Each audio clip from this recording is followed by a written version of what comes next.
Voilà, on se retrouve en direct, toujours sur l'hippodrome de Paris-Vincennes.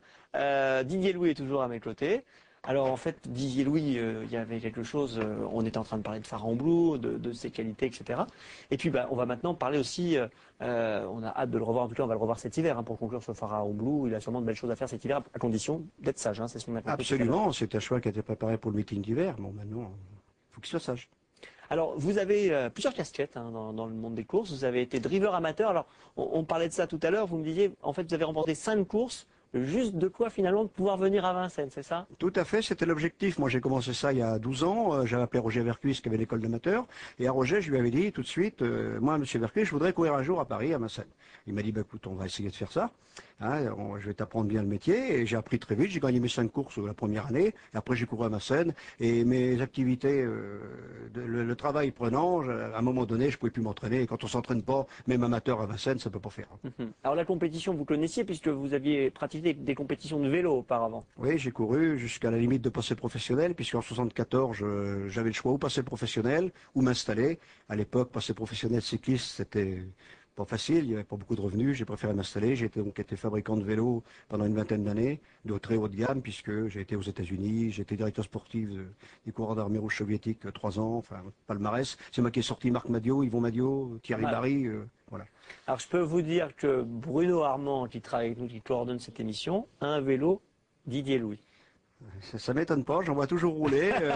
Ça fait 20 ans que j'ai arrêté et je croise encore des gens régulièrement parce que moi je fais toujours du vélo quand je peux, 2-3 sorties modestes par semaine et je vois toujours des vélos Didier Louis, des maillots Didier Louis. Ça m'arrive régulièrement d'en croiser.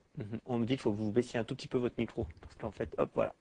En tout cas, c'est plutôt amusant, donc ça doit vous faire drôle de croiser des gens avec vos vélos ou vos maillots, non? Ah bah ça fait chaud au cœur parce que j'ai aimé ce métier.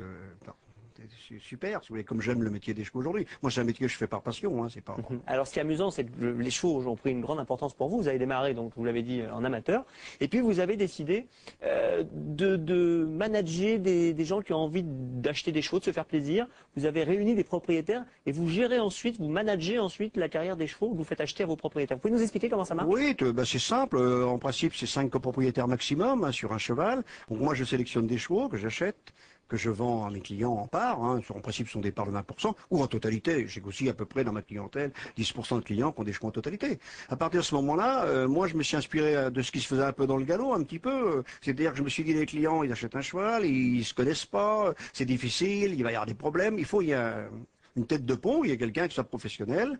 Donc vous êtes l'interlocuteur des Voilà, professionnels. c'est moi qui fais donc l'intervenant entre les copropriétaires et également avec les entraîneurs, puisque je travaille avec une vingtaine d'entraîneurs en France, et on a quand même à peu près une centaine de chevaux en gestion actuellement.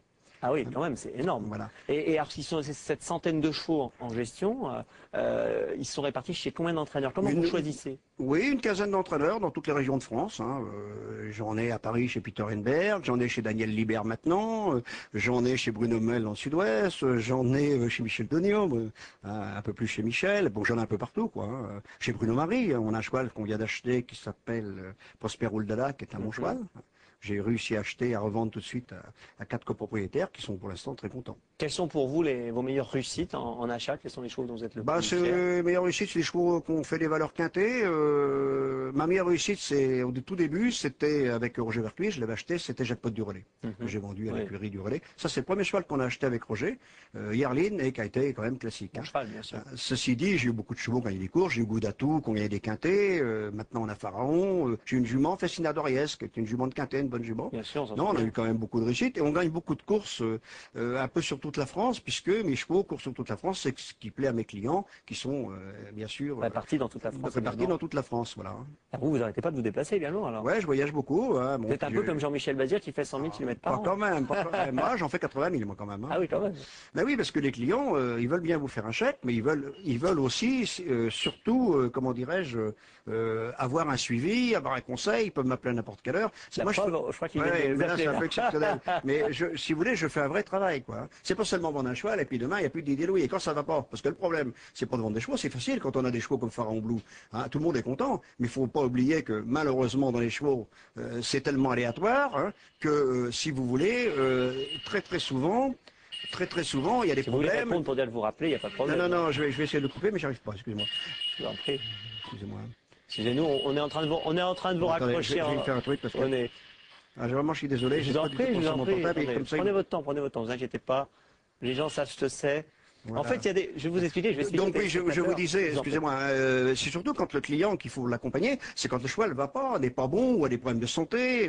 C'est facile de vendre des chevaux. Le problème, c'est le service après-vente, c'est un vrai travail. Et le dimanche soir, quand il faut appeler une cinquantaine de clients et leur dire, ah bah, le cheval est distancé, C'est du ah bah boulot. là ça n'a pas été, ah bah là il y a eu ci, ah bah là il y a eu ça c'est pas facile. Mais moi, je me suis mis à point d'honneur tant que je ferai ce métier, à toujours avoir une franchise avec le client et que ça aille bien ou mal à lui dire la vérité. C'est ce que je demande aux entraîneurs qui travaillent avec moi. Moi, il faut pas raconter d'histoire, c'est pas la peine. J'ai un petit avantage, c'est que j'ai aussi entraîné chez Pierre-Robert Cuise un an quand même, m'amuser quand j'étais amateur. Hein. C'est pas mon métier, mais j'ai entraîné bon un peu chez Michel Lenoir, j'ai sorti des chevaux chez Michel.